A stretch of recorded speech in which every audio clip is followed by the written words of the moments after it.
بسم الله الرحمن الرحيم.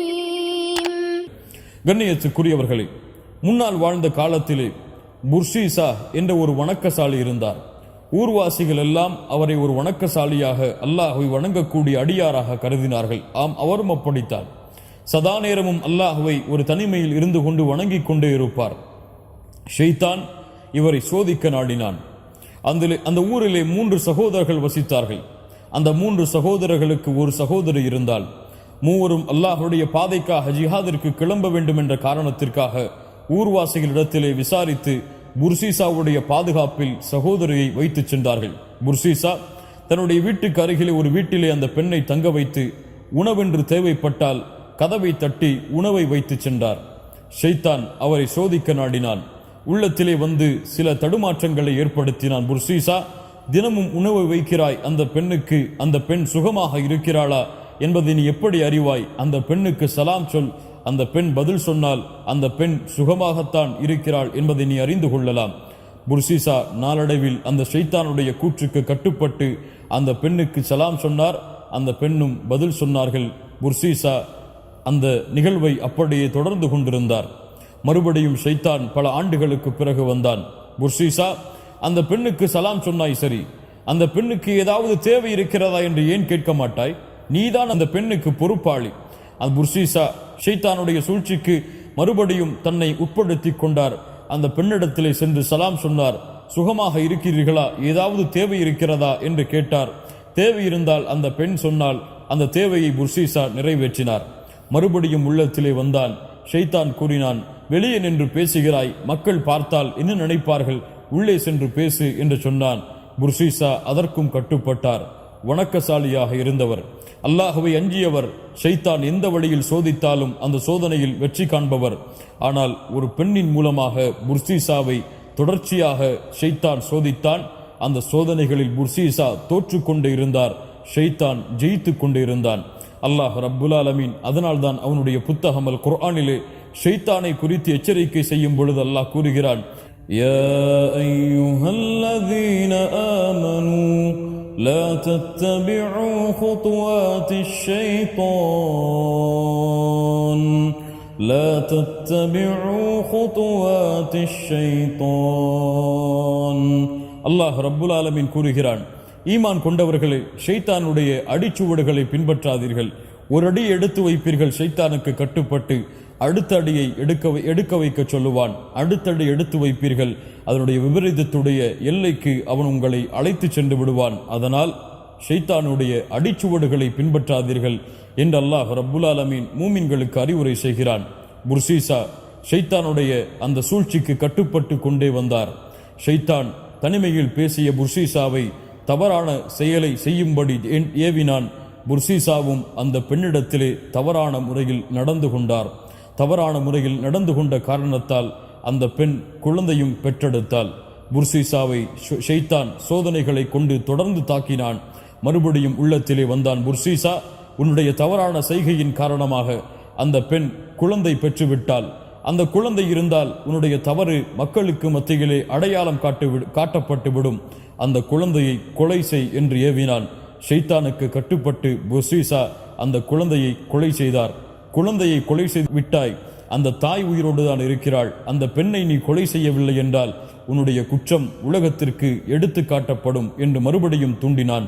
மறுபடியும் ஷைத்தானுக்கு கட்டுப்பட்டு அந்த பெண்ணையும் கொலை செய்து புதைத்தார் புர்ஷீசா.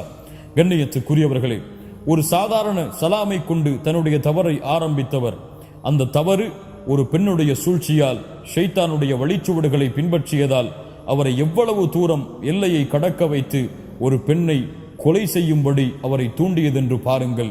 ஷைத்தானுடைய சோதனை இன்னும் நிற்கவில்லை. ஷைத்தான் அவனுடைய ஒரு நாட்டத்தை நிறைவேற்ற அந்த சோதனையை இன்னும் தொடர்ந்து கொண்டிருக்கிறான். வெளியூருக்கு சென்ற, அல்லாஹ்வுடைய பாதைக்காக சென்ற அந்த 3 சகோதரர்களும் திரும்பி வந்தார்கள். சகோதரியை தேடினார்கள். புர்ஷீசாவுடைய குற்றம் வெளியே வந்தது. வெளியூருக்கு சென்ற அந்த 3 சகோதரர்களும் திரும்பி வந்தார்கள். தன்னுடைய சகோதரியை தேடி சென்றார்கள். சகோதரி இல்லை. புர்ஷீசாவை அணுகி கேட்டார்கள். புர்ஷீசா சொன்னார், அந்த பெண் நோய்வாய்ப்பட்டு மரணித்து விட்டாள் என்று. புர்ஷீசாவுடைய உண்மையை ஏற்றுக்கொண்டு அந்த 3 திரும்பினார்கள். ஷைத்தான் அந்த மூவருடைய கனவில் வந்தான். உண்மையை எடுத்து காட்டினான். அந்த பெண் அடக்கமாகிய இடத்தையும் எடுத்து காட்டினான். மூவரும் சென்று பார்த்தார்கள். உண்மையை அறிந்து கொண்டார்கள். புர்ஷீசா எம் சகோதரியை கொலை செய்து விட்டார் என்று. புர்ஷீசாவின் மீதுள்ள கோபத்தை வெளிக்காட்டுவதற்காக புர்ஷீசாவுடைய வணங்குமிடத்தை இடித்தார்கள். புர்ஷீசாவை மக்களுக்கு முன்னால் அழைத்து வந்து உண்மையை வெளிப்படுத்தி அனைவரும் அடித்து அவரை தாக்கினார்கள். அந்த நேரத்தில் ஷைத்தான் வந்தான். புர்ஷீசா, நான் யார் தெரியுமா? புர்ஷீசா சொன்னார், எனக்கு தெரியாது, நான் தான் உன்னை வழிகெடுத்தவன். அப்படியா? நான் எப்படி உன்னை வழிகெடுத்தேனோ அது போன்று உன்னை இப்படிப்பட்ட சோதனையிலிருந்து உன்னை பாதுகாக்கிறேன். ஒரே ஒரு செயலை செய்ய வேண்டும். இவ்வளவு செய்துவிட்டேன், என்ன அந்த ஒரு செயல்? ஷைத்தான் சொன்னான், எல்லாவற்றையும் செய்தாய், ஒரே ஒரு செயலை செய், எல்லாவற்றிலிருந்தும் உனக்கு பாதுகாப்பு. எனக்கு சுஜூது செய். அல்லாஹ் அக்பர். அல்லாஹ்வை வணங்கிக் கொண்டிருந்த ஒரு அடியான், அல்லாஹுடைய வணக்கத்திலே இன்பத்தை கண்டு கொண்டிருந்த ஒரு அடியான் ஷைத்தானால் சோதிக்கப்பட்டார். மிகப்பெரிய இக்கட்டிலே இருக்கிறார். சுஜூது செய்தால் விடுதலை என்று ஷைத்தான் சொல்லுகிறான். ஒரு சுஜூது தானே. புர்ஷீசா ஷைத்தானுக்கு சுஜூது செய்ய ஆயுத்தமாகி சுஜூதை செய்கிறார். ஷைத்தான் கூறுகிறான், உன்னிலிருந்து நான் விலகிக் கொள்கிறேன் என்று. அந்த ஊர்வாசிகள் புர்ஷீசாவை தாக்கி கொலை செய்து விடுகிறார்கள். அல்லாஹ் அக்பர். ஒரு சலாமை கொண்டு தன்னுடைய ஷைத்தானுடைய சூழ்ச்சியை ஆரம்பித்த புர்ஷீசா ஷைத்தானுக்கு சுஜூது செய்து குஃபரை செய்தார், ஷிர்கை செய்தார். ஷிர்குடைய நிலைமையில் மரணித்தார். யா அல்லாஹ், ஷைத்தானுடைய சோதனையை பாருங்கள், ஷைத்தானுடைய சூழ்ச்சியை பாருங்கள். அல்லாஹ் ரப்புல் ஆலமீன் இந்த சோதனைகளிலிருந்து தப்பிப்பதற்காகத்தான் அல்லாஹுவை அஞ்சிக் கொள்ளுங்கள், ஷைத்தானுடைய அடிச்சுவடுகளை பின்பற்றாதீர்கள் என்று அல்லாஹ் ரப்புல் ஆலமீன் கூறுகிறான். புர்ஷீசாவுடைய வாழ்வு நாம் எல்லோருக்கும் பாடமாக படிப்பினையாக அமைய வேண்டும். கண்ணியத்துக்குரியவர்களே, ஷைத்தான் ஒரு சிறிய தவறைத்தான் செய்யுமாறு ஏவுவான். சிறிய தவறுதானே என்று ஆரம்பிப்போம். அந்த தவறு எம்முடைய எல்லையை கடக்க வைத்து எவ்வளவு தூரம் எம்மை அழைத்து செல்லும் என்று எமக்கு தெரியாது. அல்லாஹுவை அஞ்சிக் கொள்ளுங்கள். அல்லாஹுவை அஞ்சக்கூடியவர்கள் எல்லா நிலையிலும் அல்லாஹ்விடத்திலே வெற்றியாளர்களாக கருதப்படுவார்கள்.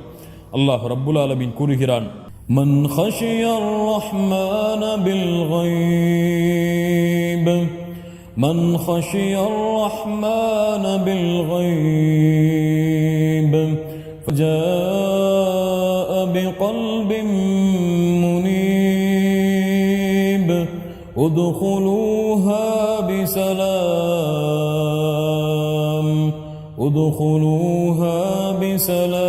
بسلام ذلك اليوم الخلود. அல்லாஹ் ரப்புல் ஆலமீன் கூறுகிறான், யார் மறைவிலே அல்லாஹ்வை பயப்படுவார்களோ, அல்லாஹ்விடத்திலே தங்களை ஒப்படைத்து வருவார்களோ, நாளை மறுமையில் அவர்களை பார்த்து சொல்லப்படும் உதுகுலூஹா பிஸலாம் ذلكல் யௌமுல் குலூத். இந்த சொர்க்கத்திலே நீங்கள் அமைதியோடு நுழையுங்கள், இதுதான் நிரந்தரமாக நீங்கள் தங்கும் நாளாகும் என்று.